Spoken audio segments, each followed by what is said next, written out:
Hi guys.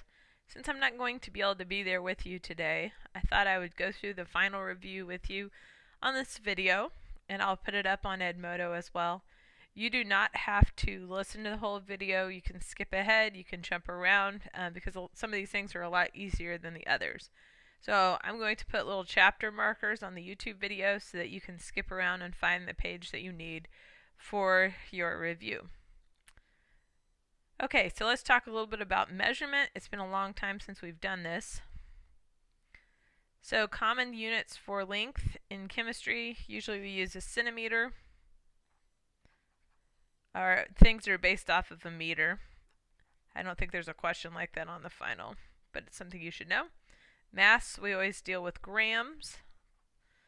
Temperature will be in degrees Celsius, and if you're dealing with gas laws, you use Kelvin. You always convert to Kelvin when you do that. And volume will be milliliters, which is what we usually use. Sometimes liters, but usually those are too big for what we're doing. Okay, to put a number in scientific notation, the format is digit, decimal, the rest of the digits, depending on how many significant figures you have, times 10 to the power of whatever it is. So this number is bigger than 1, so it'll be 5.670 times 10 to the power of, you just move the decimal 2 places over, so it's 10 to the second power. Okay, this number is smaller than 1, so you'll find the first non-zero digit, so that would be 9.74 times 10, and since this number is smaller than 1, it's going to be a negative exponent, so that'll be 1, 2, 3, 4. Okay, if you want to go back the other direction, this number is bigger than 1, so we're going to move the decimal to the right. So this will be 90340, 1, 2, 3, 4, 0. And this one's smaller than 1, so you're going to move the decimal to the left 4 places. So let's see, that'd be 4 places. And there you go. Okay, to figure out significant digits, you might want to go back through your notes and look at this if you have a hard time remembering. We talked about the Atlantic and Pacific rule. So these digits right here, these zeros don't count. If you have a decimal, you're going to come from this direction. Don't count until you see a number that's not 0. So this would be 2 sig digs. If that's something you really struggle with, you might want to go online and try to find a video about significant figures before you take the test, just to make sure you know what you're doing. I won't count off for significant figures on the final because remember, it's multiple choice. This one will have 3. This one has no decimal place listed, so you come from this direction. As soon as you see a number that's not 0, you start counting, and there's 1, 2, 3 sig digs. This one also has 3 sig digs. That 0 before the decimal place does not count. Okay, remember diatomic elements are as follows. They are the Hofbrinkel elements. Remember, down the road, no one's going to call these Hofbrinkels. That's just something to help you remember which elements they are. That just means that they run around in a group of 2 elements. They're always bonded together, and they don't like to be by themselves. Last time we talked about joules being a measurement of energy, or a few weeks ago we talked about that. Kelvin is temperature. Centimeters cubed, or sometimes we'll hear this as cc's. If you ever go into medicine, you'll hear this as cc's. That is the same as milliliters for water, and that's a measure of volume. Grams per milliliter is density, and moles per liter is molarity. Actually, molarity is kind of just a form of density because grams and moles are both a measure of how much stuff per how much space. The next question asks you how to find the volume of an irregularly shaped object. So this is something that you can't easily find through geometry formulas or something like that. So you just get a graduated cylinder, fill it up with some amount of water. It doesn't matter how much, as long as you're not going to overflow the container. Then you put your object inside, so a rock or whatever it is, doesn't matter. as long as it doesn't dissolve in water. And then it raises the water level a little bit. The difference between those two is the volume of your object. So however you want to describe that on your own notes is fine.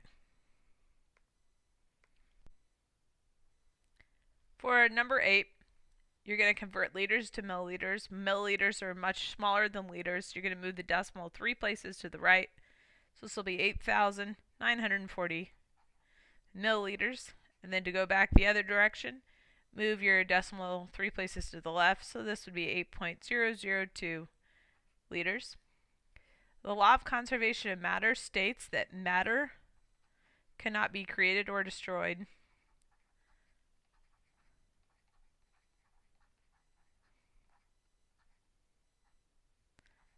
in a chemical reaction.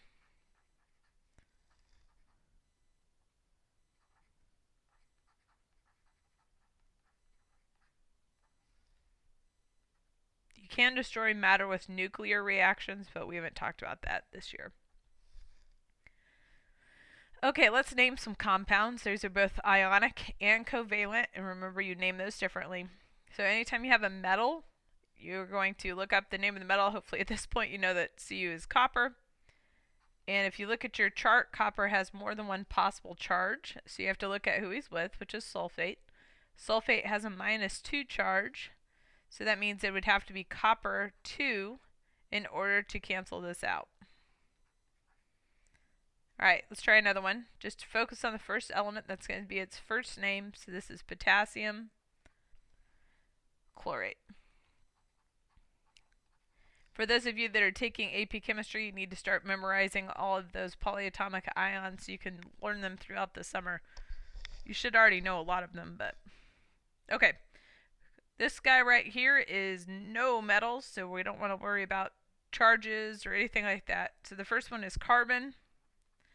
Hopefully you've known this since biology, but because it's very common. And 2 oxygens would make it dioxide. If you need a little bit more practice with those, you can go back and look at your notes on covalent compounds. On the final, remember it's multiple choice, so you just have to pick the right one. Okay, this one's sodium carbonate. Sodium can only be +1, so you don't need a Roman numeral. Barium nitrate. There's only one kind of barium, so you don't need a Roman numeral. And this is a strange one because it has the only positive polyatomic ion in it. NH4 is ammonium. Ammonium. Didn't quite spell that right, but you guys can figure it out. Phosphate. Okay, so number 11. You want to know the 3 main subatomic particles. Basically, I want you to know the word subatomic. So in the nucleus, we have protons, which are positive, and we say they have 1 atomic mass unit. We also have neutrons. Neutrons are just slightly heavier than protons, but you don't need to worry about that. You can just pretend like they're the same. Neutrons are neutral. They're 1 atomic mass unit. And then we have electrons, which are of course in the outside shells, and they're 1/2000th of an atomic mass unit, and they are of course negative. So electrons, we always draw them like they're all the same size, but really electrons are way smaller than protons or neutrons. Okay, we talked about this a little bit earlier, but a Roman numeral in this case means that iron has a 2+ charge, so it is the charge on the metal. And since it's a metal, the charge is always going to be a positive charge. Remember, you can find those on your periodic table, which you will have for the final. Okay, now let's go from English to the actual chemical formulas. We'll go that direction. So a good strategy for this is to write your elements up above. So this is strontium, this is chlorine, or chloride because it's an ion. Strontium is always +2. Chlorine is always -1. So it will be strontium chloride. So I'll try to put those plus and minuses in there. Okay, calcium hydroxide is going to look like this. You're going to need to put parentheses around the hydroxide. So you have Ca +2 and OH-. these always have to cancel out and equal 0. Iron 3 oxide, you've got Fe plus 3, oxygen minus 2, these Fe2, O3, and phosphorus tribromide. It's going to look like that. So 1 phosphorus and 3 bromines. If you write a chemical formula correctly, especially an ionic formula, the sum of the charges are going to equal 0. That is the point, to have a neutral molecule. Or that is the point, to have a neutral compound. Okay, for 15, I don't know if we've ever actually done this in class before, but the idea we've talked about a bunch. For this lithium sulfate, we have 2 lithiums, 1 sulfur, and 4 oxygens, so you have a total of 7 atoms. For barium hydroxide, you've got 1 oxygen, 1 hydrogen, but we multiply those by 2, so that's a total of 4, plus barium is 5. And for strontium nitrate, we've got 6 oxygens, we've got 2 nitrogens, how this multiplies out, and we have 1 strontium. So 6 plus 2 is 8, plus 1 is 9 atoms there. Avogadro's number is 6.02 times 10 to the 23rd power. And Avogadro's number is used to count the number of atoms in a mole. Or it could be any kind of particle. It doesn't have to just be atoms. And then we can actually figure out how many moles we have by weighing out our compound. So you can change grams to moles and then to atoms or ions or whatever you need to do. Okay, for a question that will definitely be on the final, the 2 products of complete combustion are carbon dioxide and water. This is also the products of cellular respiration. Major divisions of the periodic table are metals, which 4/5 of the periodic table is metal, and the rest are nonmetals, which are on the right side of the periodic table. A cation, remember the T looks like a plus, is a positive anion, or a positive ion, I mean.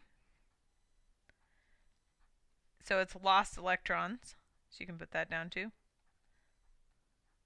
And an anion is a negative ion.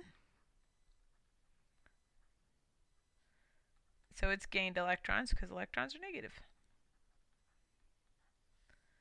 An ion is something that is gained or lost electrons.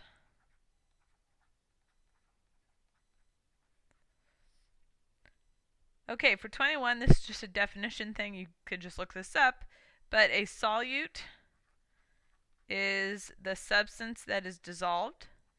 So if you think of this in terms of Kool-Aid, that would be like the Kool-Aid mixture or the sugar. And the solvent is the thing that does the dissolving. And for our purposes, that's almost always water. Okay, we've got 4 types of reactions here. We already talked about combustion. So these are just models of different reactions, and we talked about these in terms of relationships before. So for synthesis or combination, you have 2 elements or substances creating one new thing. Usually I call this synthesis, but some people call it combination. Alright, this is called the do-si-do or the switcheroo. We've got usually a metal and a non-metal, and metal and a non-metal, and they switch places. This is double replacement. You did a whole lab over this.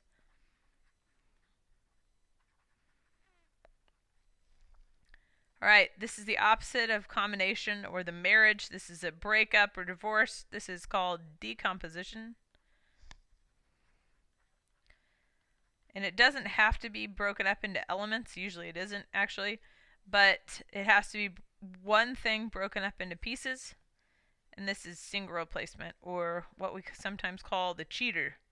So we have a couple together, somebody comes along and takes one of them, and they switch places.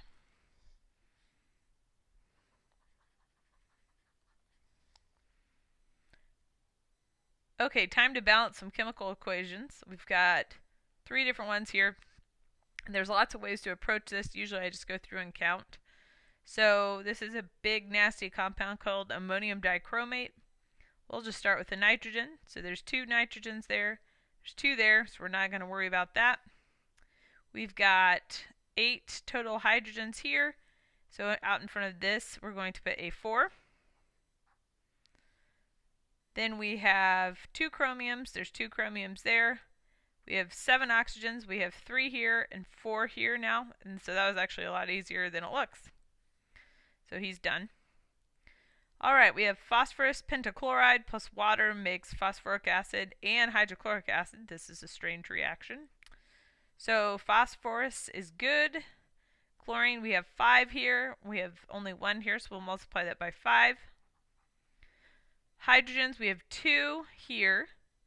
And we have 1, 2, 3, 4, 5, 6, 7, 8 over here. So in order to fix this, we can multiply this by 4, which also takes care of our oxygen. So also pretty easy.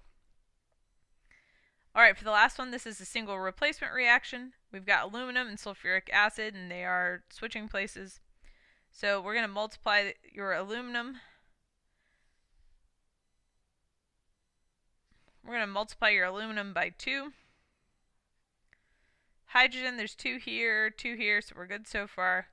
We've got 3 sulfates, and since the sulfate is together on both sides, you can think of that as a chunk all stuck together. So I'm going to multiply this by 3, and then that will make this multiplied by 3 as well. In the first reaction above, what are the reactants? That would be ammonium dichromate, and the products for this reaction would be chromium 3 oxide, water, and nitrogen gas. So you can fill them in if you want to. Okay, one of the things you'll always need to do in chemistry is determine the molar mass of different compounds. So we have ammonium phosphate, and this has a lot of stuff in it. I'm going to round the molar masses. So nitrogen has a molar mass of 14. Hydrogen has a molar mass of 1. Phosphorus is, I'll check,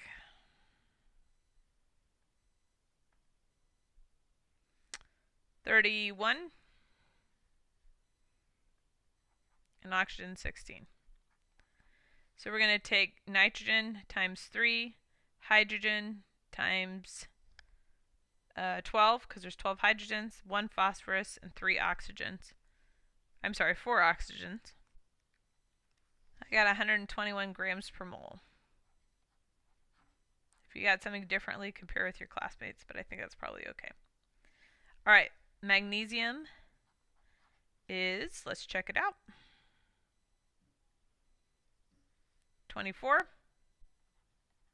Oxygen 16, hydrogen is 1, but there's 2 of them. So let's add all those together. 2 for hydrogen, 16 times 2, and 24. I got 58 grams per mole. Okay, let's take that a step further.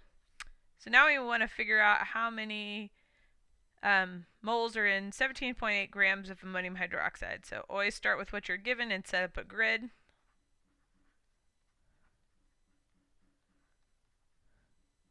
This will be a very short grid. This isn't really stoichiometry right here either. This is just conversions. Stoichiometry is usually, when we say that, we're usually talking about a reaction. So I'm going to go ahead and add up the molar mass of ammonium hydroxide, and I get 35 grams per mole. If you're doing a lab, you need to be a little bit more accurate than that. And then, like we always say, multiply across the top and divide by what's on the bottom. And I get 0.509, if you're doing SIG-DIGs correctly, moles of ammonium hydroxide. Alright, let's try another one. We want to go from molecules to moles. So we'll start with what we have. I'm going to change that to moles. Well, that's really crooked. Sorry about that. There are 6.02 times 10 to the 23rd molecules in 1 mole of carbon dioxide. Now we want to change from molecules. Oh, we're done actually. It says how many moles, so that's all we have to do. I'm going to shorten this a little bit. And multiply across the top, divide by what's on the bottom. You need to be very careful that you do your order of operations correctly so you don't end up with some crazy answer.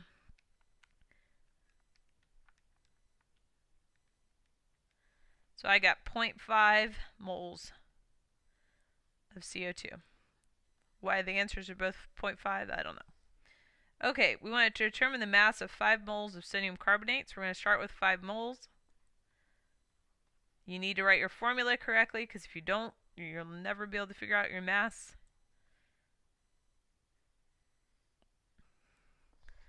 So 1 mole of sodium carbonate in the bottom. We need to figure out how much sodium carbonate actually weighs. So pull out that periodic table and determine the molar mass. Sodium's mass is 23 times 2 plus 12 plus 3 times 16 is 106 grams of sodium carbonate. Alright, 106 times 5, we get 530 grams of sodium carbonate, and our molar mass, or our answer, is not to the right number of sig figs, but I only give you one to begin with, so we won't worry about that. Okay, what do you call the numbers used to balance a chemical equation? Those are coefficients.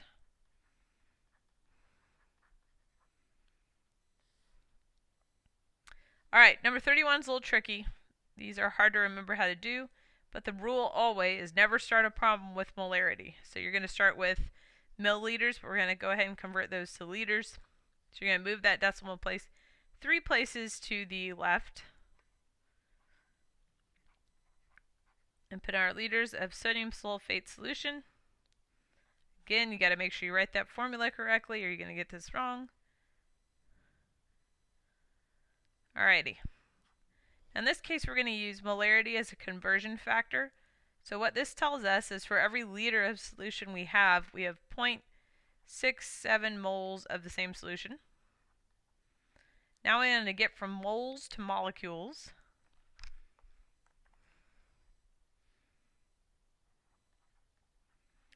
So we know every mole of any substance, doesn't matter what it is 6.02 times 10 to the 23rd.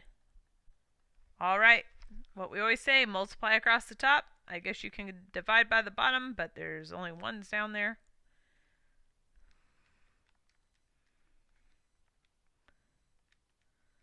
And I got 3.03 times 10 to the 22nd.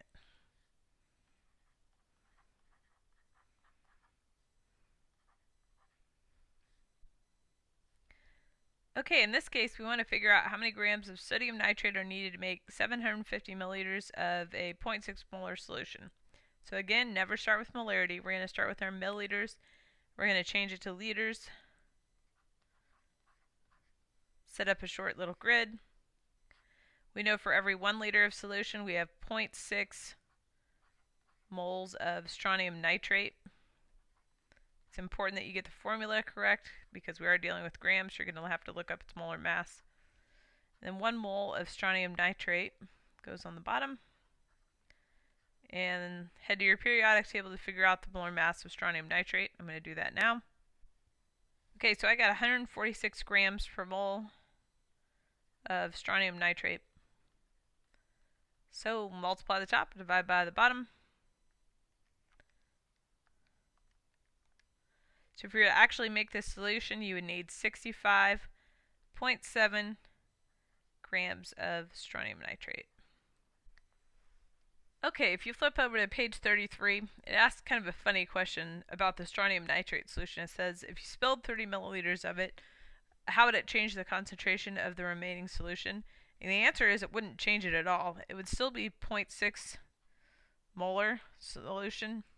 Just kind of like if you spilled the Diet Coke or something, it's not going to change how the remaining Diet Coke in the can taste, or the remaining lemonade or Gatorade or whatever it is. So there'd be no change.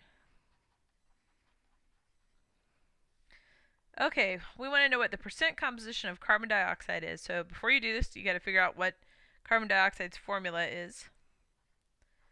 Okay, so then we're going to find its mass. So if you want to make a note about the steps, the first thing we're going to do is find its molar mass. And so it's got a carbon and an oxygen. There's one carbon, there's two oxygens. Carbon, each atom weighs 12. Each oxygen atom weighs 16. So I'll have 12 plus 32 for our total mass. So we get a mass of 44. If you want to figure out just how much of it is carbon, you take carbon's total over the mass of the whole compound. Then you would take oxygen's total, which is 32, over the mass of the whole compound. So we'll go ahead and calculate those. Alright, so for carbon we get 27.3%. And this usually should add up to 100 if we've done our work right.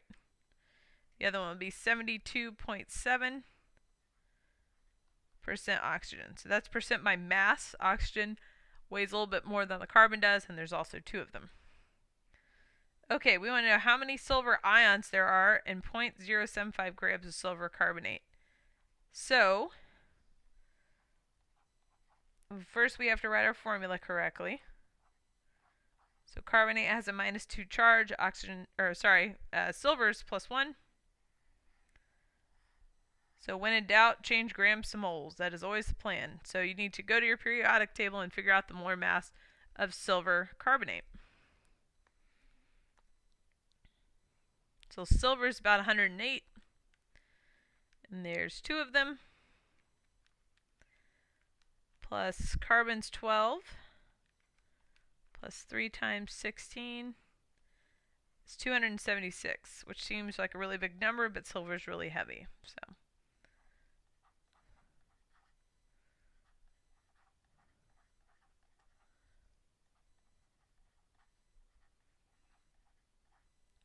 alright, we haven't talked about calculating ions very much, but this is a very, very simple process. Okay, for every 1 mole of silver carbonate, you have 2 moles of silver ions, and you can tell because there's a 2 right there. So 1 mole of anything is 6.02 times 10 to the 23rd power. So there's just one little ratio step in there that's extra. In this case, it'll be ions. So go ahead and multiply that in your calculator. And I got 3.27 times 10 to the 20th power.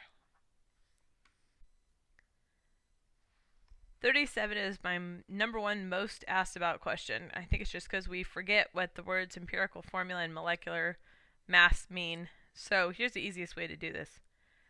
Okay, here's your formula. You have C2H5, and that's the empirical formula. The molecular mass is 87.1 grams per mole. So this is not the mass of this compound.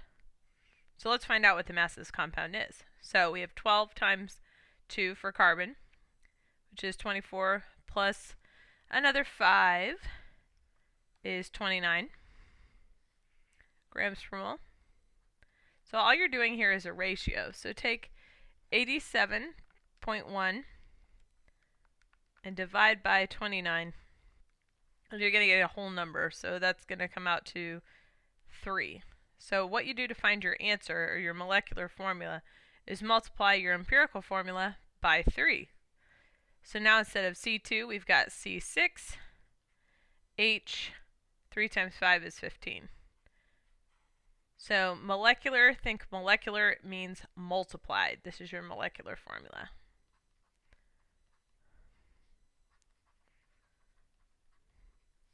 Okay, time for an empirical formula problem. So this has percents. You should think of your silly poem. I'm just going to write it up here actually. Percent to grams, grams to moles, divide by least, multiply until whole. So that goes with problem 38. Okay, so you have five different elements. So we're going to go through and change percents to grams. Easiest thing ever. 21.20% is 21.20 grams. And I'll go ahead and do the rest of these. Okay, then we're going to change grams to moles. So you need to know the molar mass of each of these compounds. It actually helps if you know the real molar mass, not rounded, but it'll probably work either way.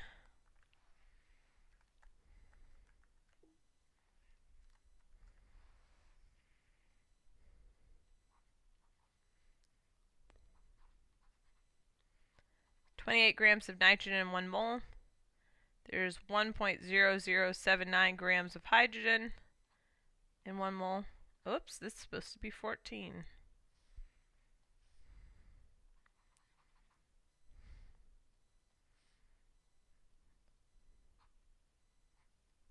Oh.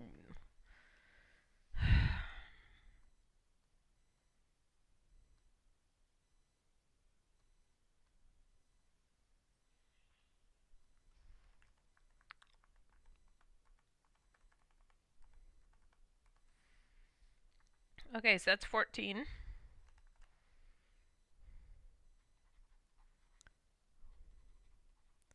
Hydrogen is 1.0079, but you could probably just put 1.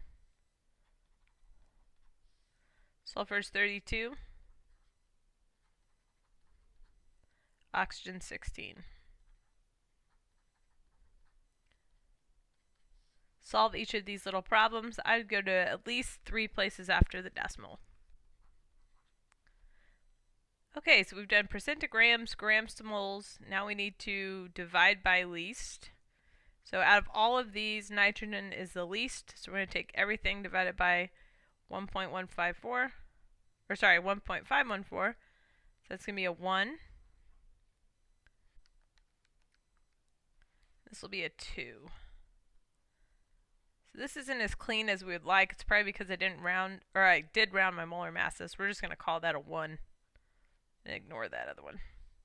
Okay, so usually I give these to you in order. So this will be nitrogen, 1 nitrogen, 4 hydrogens, which that should look like a familiar compound, 1 sulfur, and 2 oxygens. Okay, we got another one to do. This time we have grams and milliliters, and we want to know the molarity of the solution. So I'm going to start with grams and change those to moles. This is lead nitrate.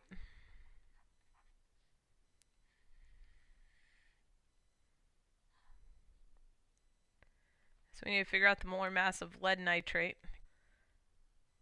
Okay, so we get 331 grams of lead nitrate per mole.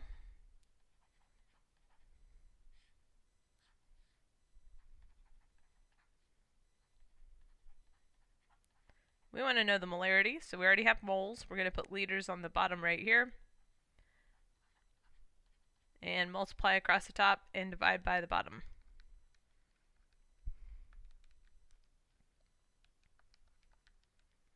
And you get a very small molarity.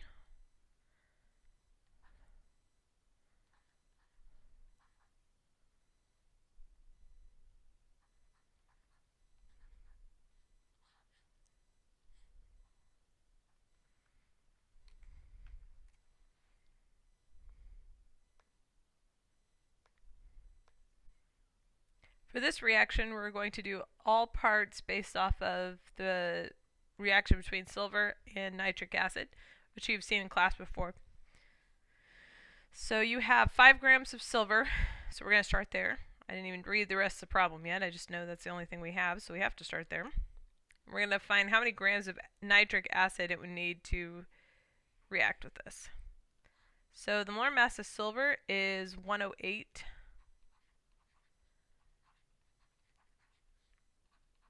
grams per mole.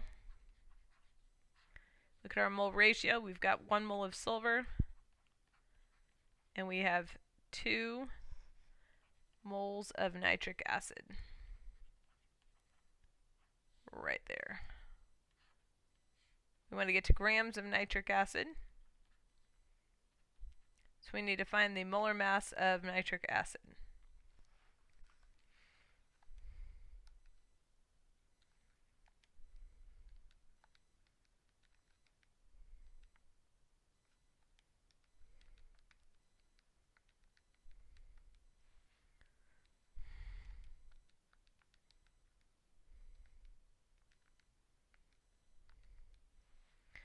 That's 63. Multiply across the top, divide by the bottom.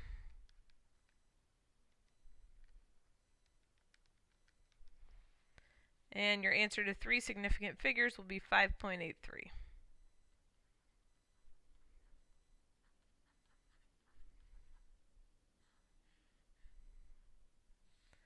Okay, let's try another one. We're going to start with 5 grams of silver again.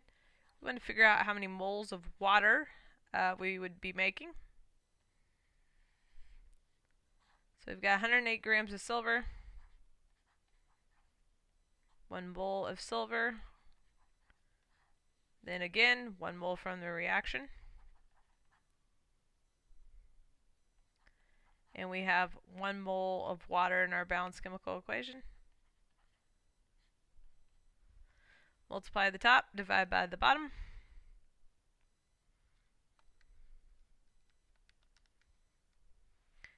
And 2, 3 significant digits, we have 0.0463.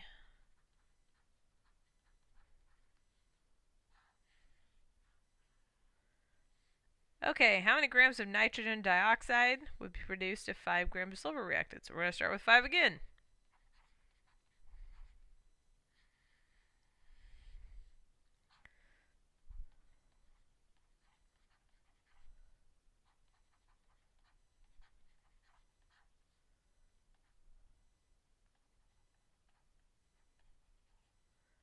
Okay, we have 1 mole of nitrogen dioxide gas.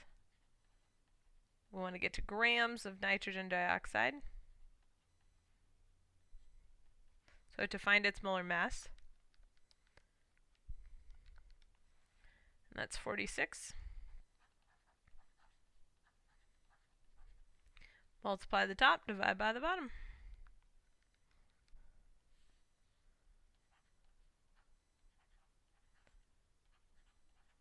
2.13 grams of NO2.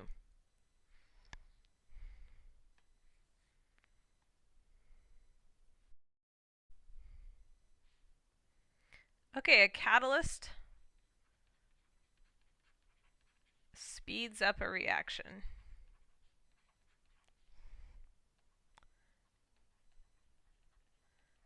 By lowering the reaction's activation energy. And we didn't talk about activation energy in our class this year, but activation energy just means how much energy it takes to start a reaction. The thing I want you to remember is a catalyst speeds up a reaction. Okay, the difference between carbon-12 and carbon-14. This is a little picture of carbon-12. This is a little picture representation of carbon-14. These are masses, so the difference between these two is 2 neutrons. So they have the same atomic number, but different masses. And these are called isotopes. Okay, we didn't talk about number 43 this year, but I'm going to go ahead and include it in the video for the future. If you want to skip number 43 and move on, that's totally fine. There's 3 types of nuclear radiation, and the first one's called alpha radiation, and that has to do with emitting a helium atom. There's beta radiation, which is positron or electron emission.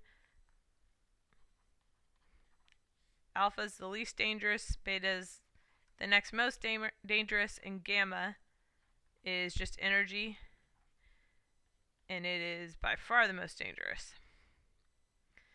Okay, describing trends in alkali metals as you move down the group. If you think back a long time ago, we did that card sort activity in the hallway where you had to put all the cards in order to the periodic table. And alkali metals get more reactive,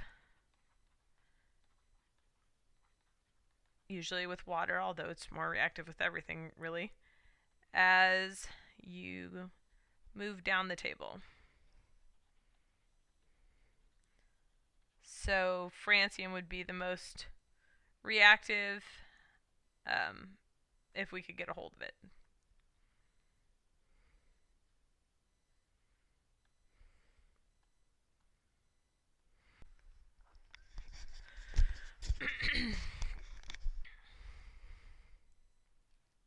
For the parts of the periodic table, I didn't give you guys a very good drawing on your review for this, so I'm just going to use this that I found on Google image search.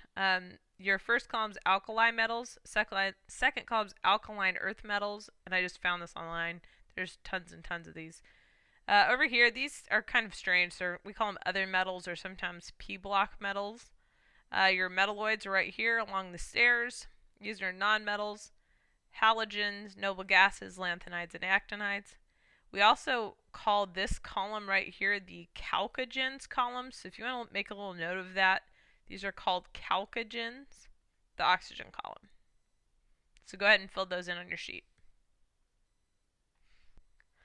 Elements in the same column or group share similar properties. So like all the alkali metals all blow up when you put them in water, and they also have the same number of electrons. Okay, if you have an atom with 7 protons, neutrons, and electrons, and then it gains 3 extra electrons, it says what charge would it have? If you're gaining 3 negative things, it would have a -3 charge. To name acids, I'll put this on your formula sheet. So you'll have hydro plus ic comes from ide. So here's an example of that. This is the chloride ion. So this is hydrochloric acid. You'll have 8, which goes to ic. So this is a nitrate. So this will be nitric acid. And then you'll have ite, which goes to us. This is chlorite, so this will be chlorous acid.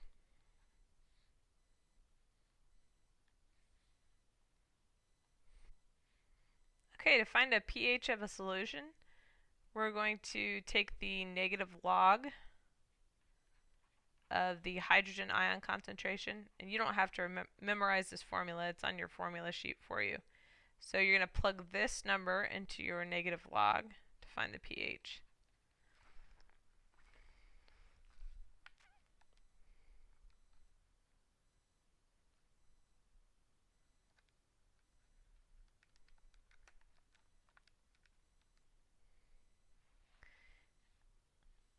And you'll get 4.59, so this would be an acidic solution.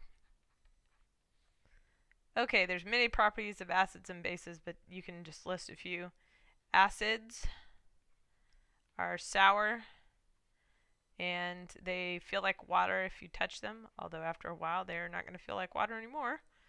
They contain hydrogen ions. They usually react with metal. So there's just a few.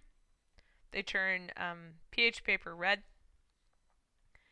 Bases are bitter to the taste. They feel slippery. Oftentimes they'll have OH ions, but not always. They're just proton acceptors, so they can accept hydrogen ions. And a lot of times they react with glass, like your sodium hydroxide, and they turn litmus paper blue. Okay, shape of an s orbital is really easy. It's just a sphere. It's in 3 dimensions. So you can kind of shade that in if you want to. A p orbital, sometimes we say it looks like a peanut. And that could be in any of these 3 axes. We're in the z-axis, sticking out of the page.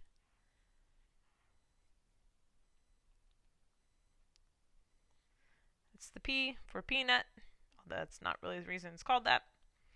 A D looks like this. There's actually 5 types of Ds. So there's 1 S, 3 types of Ps, and 5 types of Ds, which you can look up on the internet what the rest of the Ds look like, but they're pretty similar to this.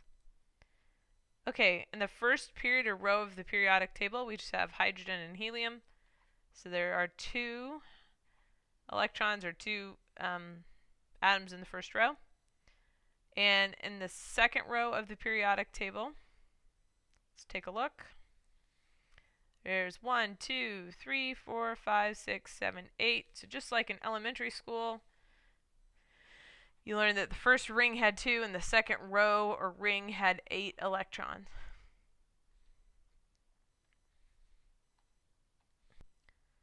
Zero Kelvin is where all molecular motion stops, or there's no energy. If you place a thermometer in a container in which an endothermic reaction is taking place, the temperature for you will feel cold, or the temperature will go down. If you place a thermometer in a container where there's an exothermic, it'll feel warm and the temperature will go up. A strong acid dissociates completely, which means all of its little hydrogen ions fall off. And a weak acid just partially dissociates. If you've ever eaten an acid, like in a food, it's been a weak acid, most likely. Alright, 55 you don't have to worry about for this year, if it's 2016, because we didn't get to nuclear equations. If you're interested, this one. Okay, I want to figure out the oxidation numbers for these guys down here. So we'll start with E actually, because oxidation numbers of elements by themselves are just 0. So that's easy. This one's also an element, actually. S8 is a strange form of sulfur, but it's 0 because there's no charge. Okay, over here we have sodium dichromate. So we're going to split this into 3 parts. Sodium has a +1 charge all the time. There's 2 of them. Oxygen's -2 almost all the time, so that's a -14. The bottom is the total, and we want the total to add up to 0. So think about -14 plus 2 plus what would equal 0, and it would be +12. So this is going to be +6.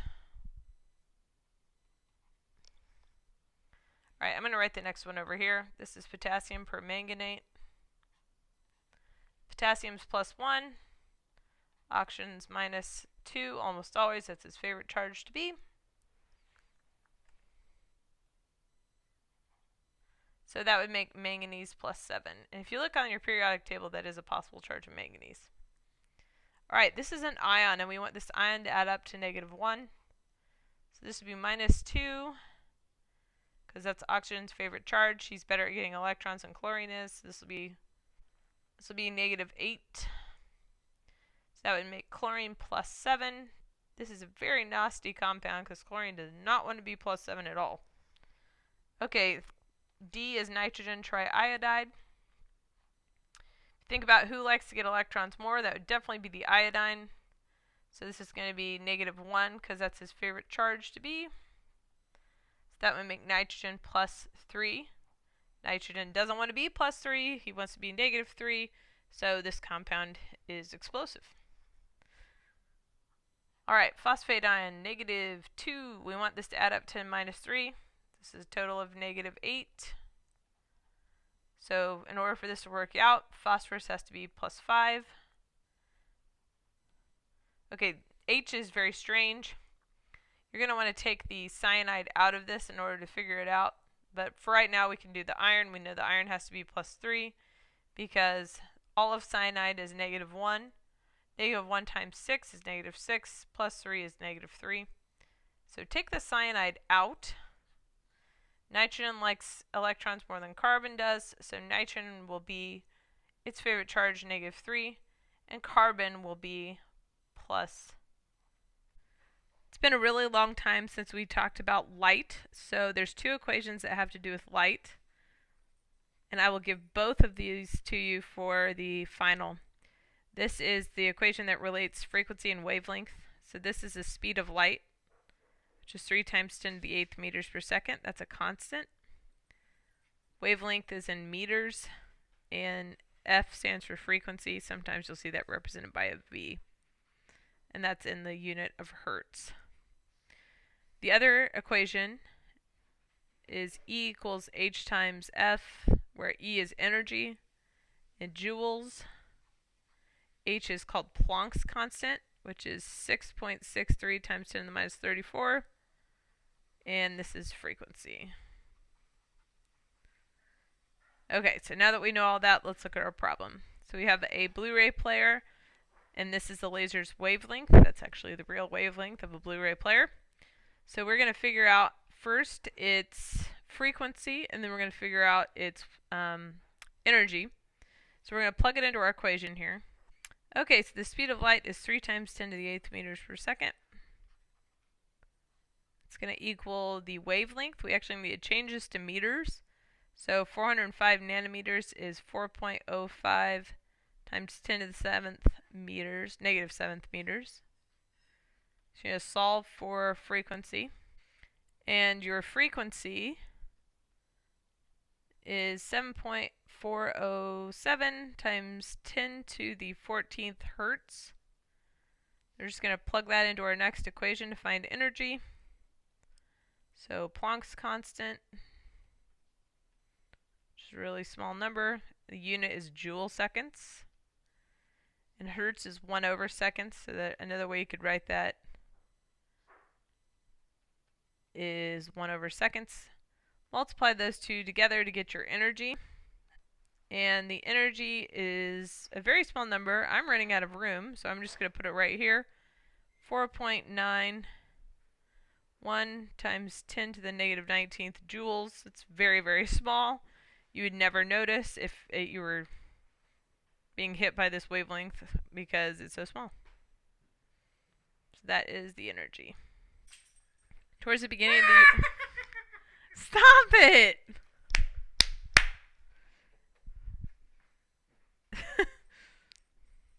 Towards the beginning of the year, we talked about how they found out where protons and neutrons and electrons were, and Rutherford's gold foil experiment demonstrated that the atom was not totally empty inside, that it had a small core within the atom that had most of the mass in it, also known as the nucleus.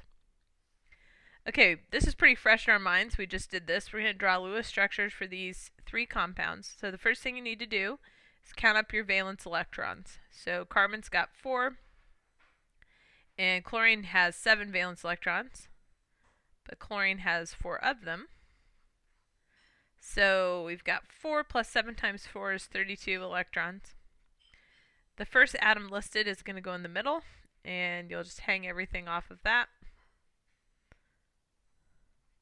So we have 32 total electrons, and we're just going to sprinkle those around the outside. So we have 4 bonds here. They each take up 2 electrons. So there's 2, 4, 6, 8. And then we'll do 10,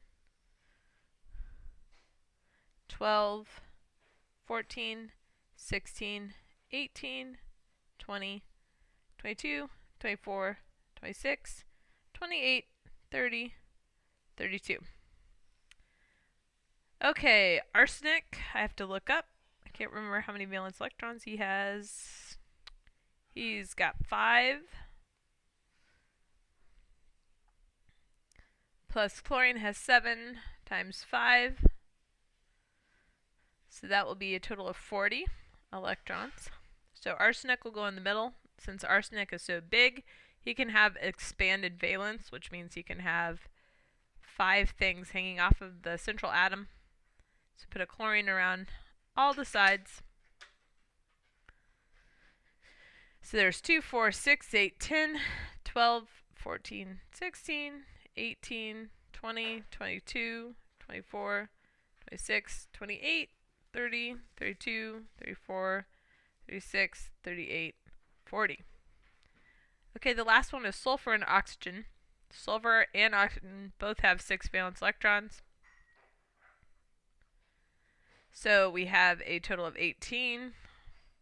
Sulfur will go in the middle. We'll have an oxygen on each side. So there's 2, 4. Now if we went and put in all of our lone pairs, we'd have 2, 4, 6, 8, 10, 12, 14, 16, 18, 20. But we only have 18 electrons, so we can't put 20 lone pairs around. So I'm going to double bond one of these. Put 2 pairs there, 3 pairs here. So 2, 4, 6, 8, 10, 12, 14, 16. This guy gets the last bit for 18. So that way everybody has an octet. And it doesn't matter which side you put the double bond on, it's irrelevant. Okay, for number 60, this is a final temperature problem that we just talked about in the heat section. So you've got a piece of platinum and you're putting it in boiling water for 5 minutes. The time doesn't really matter, actually, it just means that the platinum is at 99.7 degrees. And then we're going to put it in some water with a temperature of 66 degrees. So I like to draw a little picture of this for myself. The platinum starting at 99.7. The water it's being placed in is at 66 degrees. And we need to make sure the final temperature is somewhere in between those two things. So this is the platinum. This is the water. So you're going to use your heat equation. Mass times specific heat times change in temperature.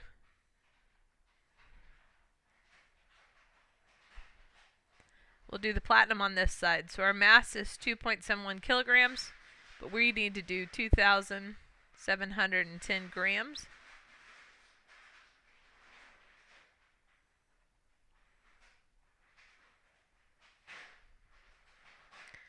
We'll do 99.7 minus TF.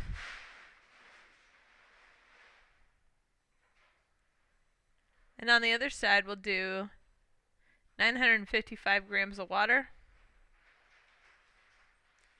4.18 joules per gram degree Celsius for water. And we want the temperature, the final temperature is going to be higher than what it started out as. So we'll do TF minus 66 degrees. Okay, first thing you do is collect your terms that don't have a variable in them.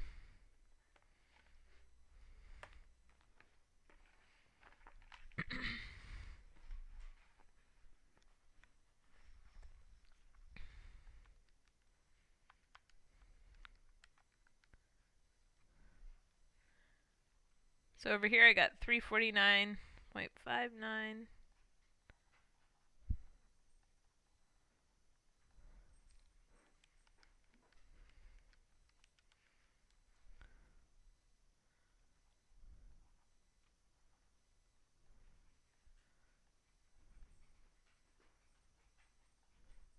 And then distribute.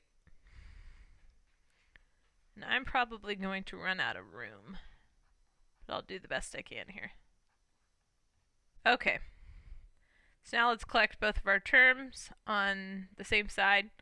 So I'm going to just do this down here. So we're going to move this TF over here to make the numbers stay positive. So 349 plus 3,991.9.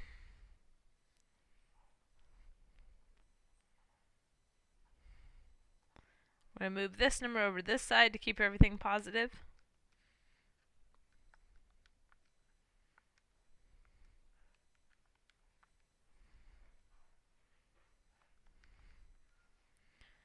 We get a really big number. Then divide both sides, and hopefully we did our math right. And we get 68.7 degrees, which is slightly higher than the starting temperature of the water, which seems about right.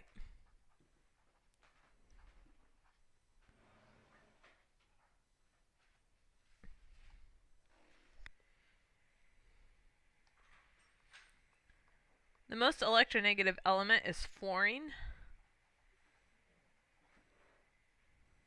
which we've talked about a zillion times in here. Okay, we're going to figure out how to determine which element is being oxidized and which element is being reduced. So the first thing you have to do is figure out your charges. Zinc metal is 0. There's no charge listed. This silver already has a +1 on it. This zinc is +2. And this is silver metal, so its charge is 0. Reduction means the oxidation number is going down, and oxidation means the oxidation number is going up. So zinc's number is going up, so it is being oxidized. Silver is being reduced because his number is going down. Alright, for the next one, we're going to do the same exact thing. Iron has a 3+ charge. It goes down to 2+, so iron's being reduced. And then this, we actually have to figure out its oxidation state. So oxygen's -2, and there's times 7, so that's -14. So I'm just going to do this really quickly. It means this needs to be +12 to add up to -2, so chromium will be +6, which means chromium is being oxidized. And it's literally being stuck to more oxygens. Okay, polarity means that the electronegativities are really far apart from each other. So the most electronegative thing here would be hydrogen and chlorine. Chlorine's very electronegative compared to hydrogen, so this is the most polar bond. The periodic table where the most reactive nonmetals would be on the upper right-hand side with the halogens, or the mean girls as we like to say in our class. Okay, so we need to figure out the empirical formula. We've done one like this before. It's percent to grams, grams to moles, divide by least, multiply until whole. So we've got to change our percentages to grams.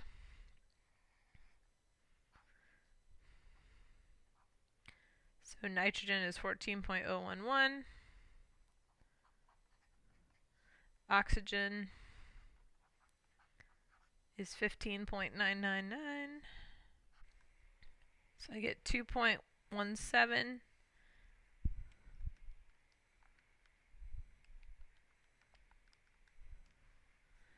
And I get 4.35. So we're going to divide by least.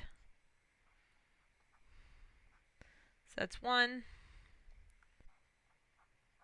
And then hit the here, you get 0.46, which is really close to a half. So we're going to multiply to get these to be a whole number. So we're going to multiply that by 2 and multiply that by 2. So our final answer will be N2O. This is going to be a 1, so it'll just be N2O, which is actually laughing gas.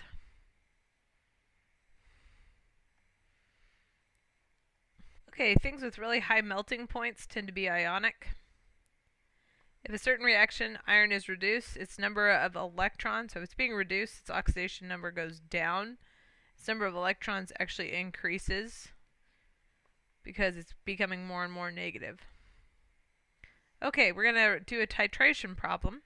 And let's write our equation first. It says that in big bold letters. So we have phosphoric acid and sodium hydroxide. Every single acid-base reaction is going to make a salt. In this case, it's going to be sodium phosphate and good old H2O. So we need to balance our equation. So we have 3 sodiums and 3 waters. Okay, so we've got 5 milliliters of solution, and it takes 7.85 milliliters of 0.18 molar sodium hydroxide solution to reach the end of the titration, or the equivalence point. We want to figure out molarity of this phosphoric acid. So we're going to start here with the sodium hydroxide, because that's not what we're trying to find, that's what we're given. So it's going to be 0.0085 liters. This is important to label your sodium hydroxide. And you're going to have 1 liter is 0.18 moles of sodium hydroxide. Now here's where your balanced equation comes in really important. We found out we have 3 sodium hydroxides. So we're going to have 3 in the bottom and that's to 1 phosphoric acid up top. And go back and look at the problem, see what we're trying to find. We're looking for molarity, so we have moles per liter, and they use 5 milliliters. Multiply across the top, divide by the bottom. And to 3 sig digs, 0.0942 liters, which would be the same as 9.42 milliliters. Okay, we have a change of state problem. So in this case, we're dealing with iron, and I already have the graph drawn out for you. So the first thing we're going to do is label our graph with melting point and boiling point. So here's where the iron would be melting. And so let's find the melting point of iron is really big, 1,536. So I'm going to label that. And the boiling point of iron is 6,250 degrees C. Okay, so the problem says you're changing it from 40 degrees to 1,715 degrees, which would be somewhere maybe in here. So this tells us we're going to do 3 equations. The first one is heating up the liquid iron. Then we're going to melt the iron, and then we're going to, the first one is heating up the solid iron, then we're going to melt the iron, and then we're going to heat up the liquid iron. So let's start with the solid iron. So this is the equation we're going to use for solid iron because the temperature is changing while we're heating up the solid. So we have 250 grams of iron. Its specific heat as a solid is right here. And for some reason the units aren't on there, but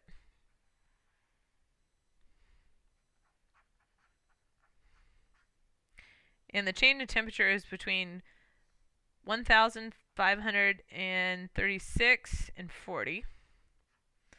Okay, then we have the melting of iron, which is mass times heat of fusion. I'm a little worried about this specific heat, so you might want to look it up and see if that's really correct, because I have a feeling that it isn't. So the mass is 250, and heat of fusion is 15.55.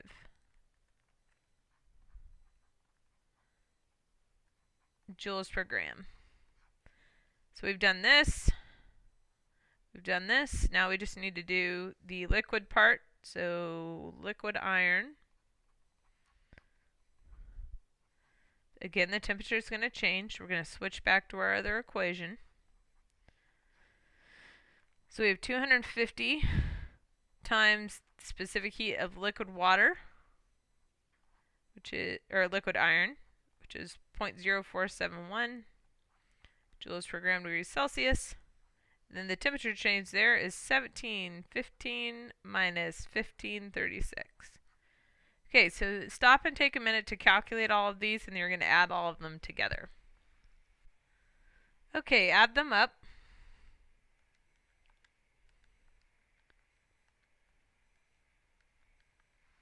And I got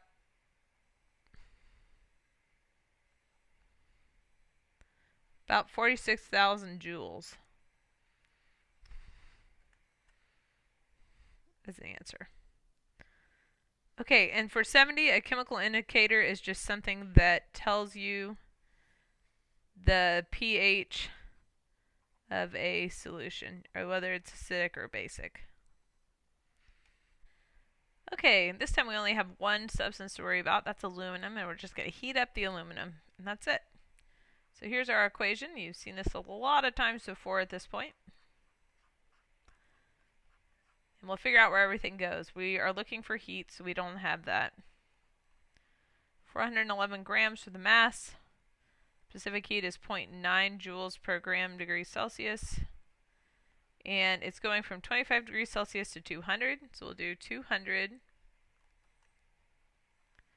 minus 25 plug that all in your calculator, all your units except for joules will cancel out. And in joules, it's 64732.5 or 64,732.5 joules. If you want to change this to kilojoules, you can just move the decimal place over and get something like that.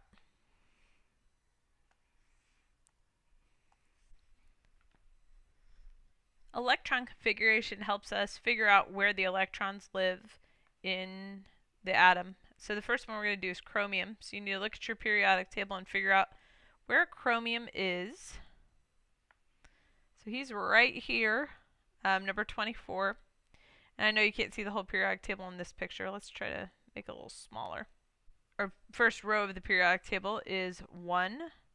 This group is S. It actually says that right on your periodic table. And there's 1, 2. So chromium would be 1s2. Then here's row 2. There's 2 boxes. 2s2. Then this would be 2p. There's 6 boxes. 1, 2, 3, 4, 5, 6. Then 3s2.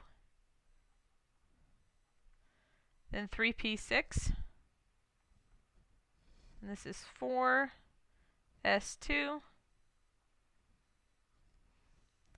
1, and then this is the D. This actually switches over to 3, which is a little strange, but that'll be on your notes. This is 3D, 1, 2, 3, 4. All right. So you can just fill that in here. Okay, we'll try sulfur next. Okay, sulfur is right here, so we'll start at the beginning. 1s2, 2s2, right there, 2p6, 3s2,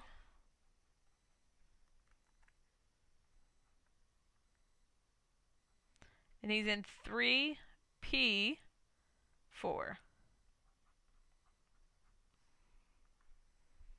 So that tells us he has 6 valence electrons because these were both in the last row that we filled up. Okay, the next one is potassium. Potassium is right here, so let's start filling it in. 1s2, 2s2, 2p6, 3s2, 3p6, 4s1, and potassium has 1 valence electron, so that's where that valence electron comes from. So fill that in your notes. Okay, a noble gas configuration actually makes this a lot easier so that we don't have to do all of this and fill all this in. So for noble gases, we're going to find the nearest noble gas that is before aluminum. So let's see what that means. Here is aluminum. Let's back up and find a noble gas. So 13, 12, 11. Number 10 is neon. That's our first noble gas. So we're going to say neon and then everything past neon. So 3s2, 3p1.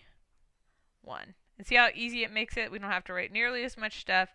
It easily tells us how many electrons that we have that are valence electrons, and that's the most clean way to do it. Okay, barium is way down here. So these are especially good for noble gas configurations because he is number 56, and that's way too many things to fill in. So if we back up, the one right before him is xenon,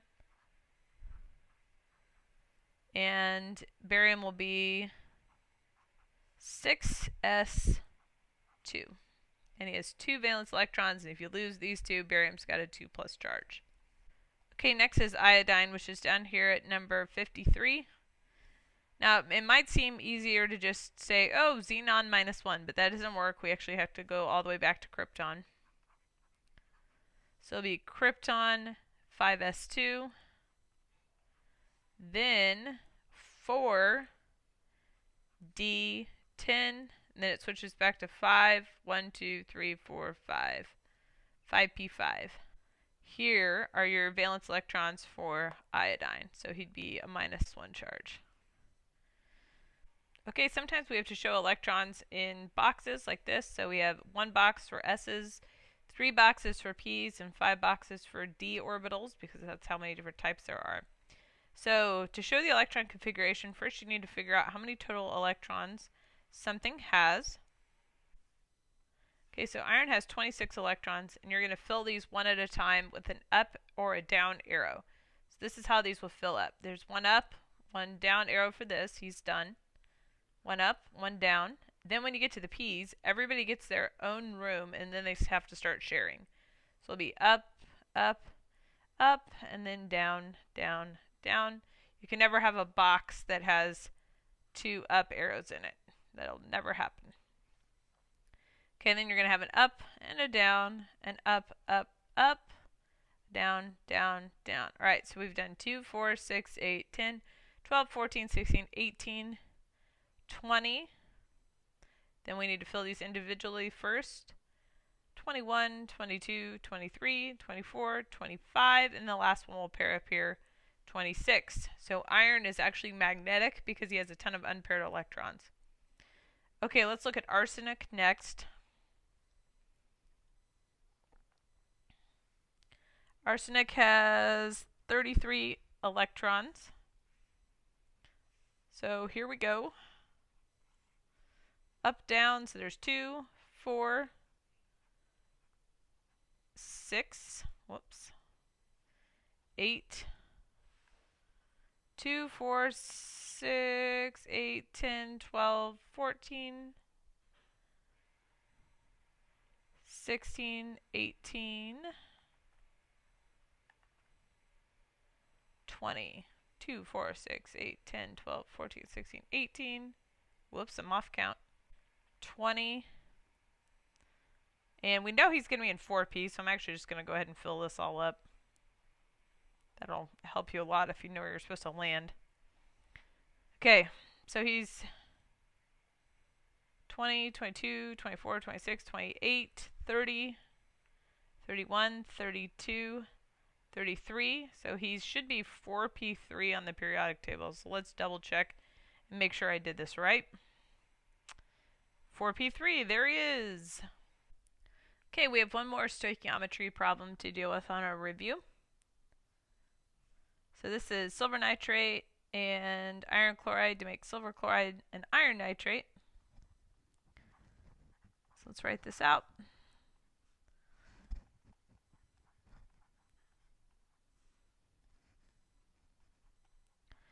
And of course the next thing we have to do is make sure it's balanced and fix it if it isn't. So silvers are good, nitrates are not good. So we'll fix that. Irons are good, chlorines are now good. Okay, so let's look up at our problem. We've got 25 grams of silver nitrate and 45 grams of iron chloride. And we want to figure out how many grams of silver chloride could be made. And I did not give you enough room to do this problem.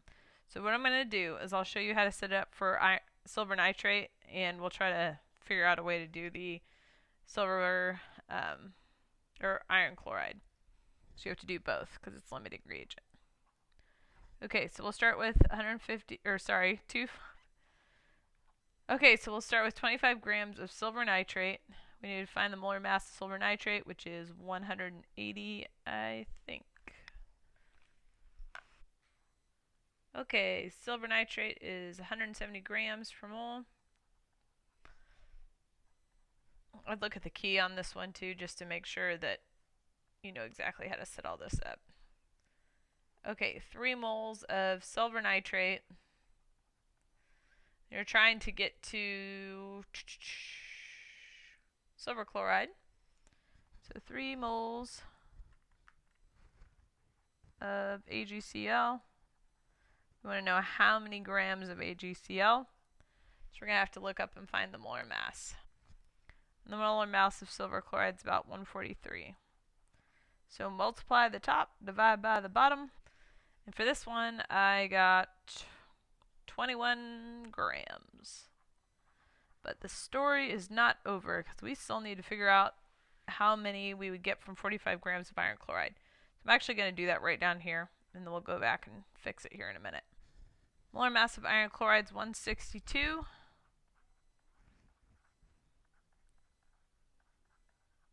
There's the summary in 1 mole. Whoops. Okay, 1 mole of iron chloride yields 3 moles of silver chloride. And the end of it will be the same. I don't know if you remember this, but I called these the Oklahoma problems because the end of the problem looks like the shape of Oklahoma, the part that's the same. And in this case, we get 119 grams. Oh my goodness. Okay, so this is your answer because it's much smaller. We can't make 119 grams. But we want to figure out how much excess iron chloride we have left over because we're not going to use it all because there's no way we can make this much. Okay, so we know we made 21 grams of silver chloride, so we're going to work backwards to find how much iron chloride we have left over. So we've already calculated all of our molar masses, so that helps with this. Okay, multiply across the top and divide by the bottom.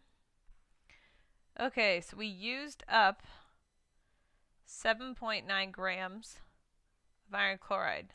That's how much we used up. We started with, where'd it go? 45 grams of iron chloride. So we're going to do 45 minus 7.9. And in the end, you have 37